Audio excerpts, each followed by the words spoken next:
passionnés, chose promis, chose tue. À la fin d'une vidéo, il y a de cela quelques semaines, c'était la vidéo de beignets de banane. Je vous promettais de vous montrer ma recette pour un bon piment sans avoir besoin de faire sortir toute la petite maisonnée parce que l'odeur est un peu trop montée ou que ça ne vous constipe. Mais ne vous y trompez pas, ce n'est pas simplement pour déguster des beignets qu'on fait du piment, également pour vos barbecues et toute autre réception. Vous voyez un peu de quoi je parle? Alors, appréciez tout simplement l'introduction et on se retrouve pour la suite de la recette.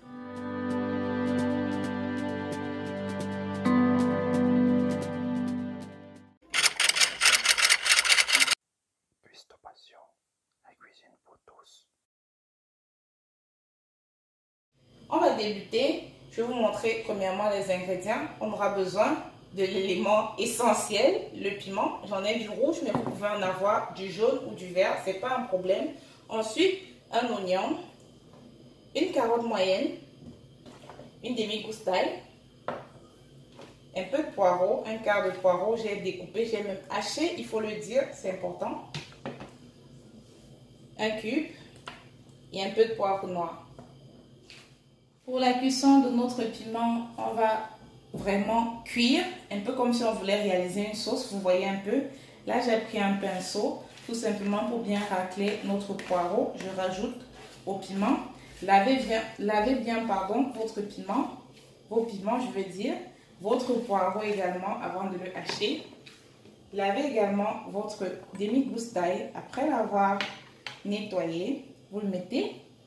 On va rajouter là notre oignon. On découpe. Ça n'a pas d'importance la forme, il faut que je vous le dise. Il faut tout simplement qu'il soit découpé. Là, on rajoute la dernière partie. Un peu. Ensuite, notre carotte moyenne également. Celle-ci, c'est important qu'elle soit découpée un peu petit comme ça. Pas très petit, pas trop gros non plus. Mais vous voyez à peu près de quoi je parle. Lorsqu'on finit de découper notre carotte, je rajoute là notre poivre noir. Pas trop non plus. Et on va mettre de l'eau. Comme je l'ai vraiment dit, on va cuire le tout. C'est important.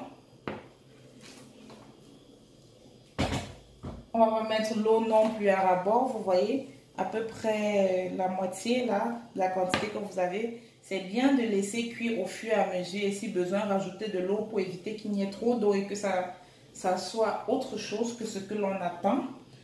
On ne va pas mettre de cubes ou quoi que ce soit d'autre. Tout simplement, l'astuce magique dont je vous parlais, vous vous rappelez, cette petite planche-là, vous l'aviez vue au début, elle nous permet tout simplement, après avoir allumé notre feu, on met à feu moyen, je dis bien moyen, c'est important, d'où même si jamais vous êtes en train de faire autre chose, comme ça vous êtes sûr que ça ne va pas brûler au fond de la casserole, mais cuire bien et lentement comme il faut.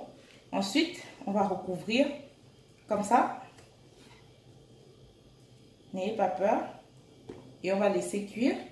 Comme je vous disais tantôt au début, vous ne serez vraiment pas déçus. Si vous avez de la cuisine proche du salon et que vous êtes en train de faire du piment, pendant que vos invités sont déjà arrivés, vous n'aurez pas besoin de stresser, je vous assure. Ça ne va même pas sentir ni sortir l'odeur, je veux dire, comme on le connaît communément. Vous serez à l'aise. Alors, ça fait 15 minutes. On va regarder notre piment.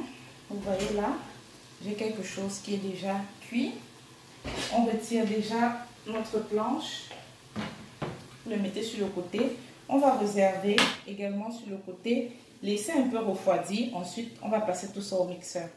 Voilà les passionnés, on a laissé refroidir et ensuite on a mis dans le mixeur, la tête du mixeur je veux dire. Ensuite, on rajoute nos cubes.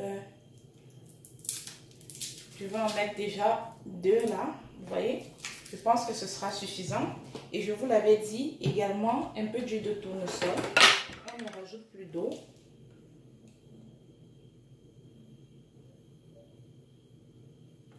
Pas trop, ça c'est juste pour permettre en sorte que ça puisse facilement moudre pendant que ça s'écrase, je veux dire. On recouvre le tout. et on écrase, que ce soit vraiment bien pâteux, je veux dire, pas de boule.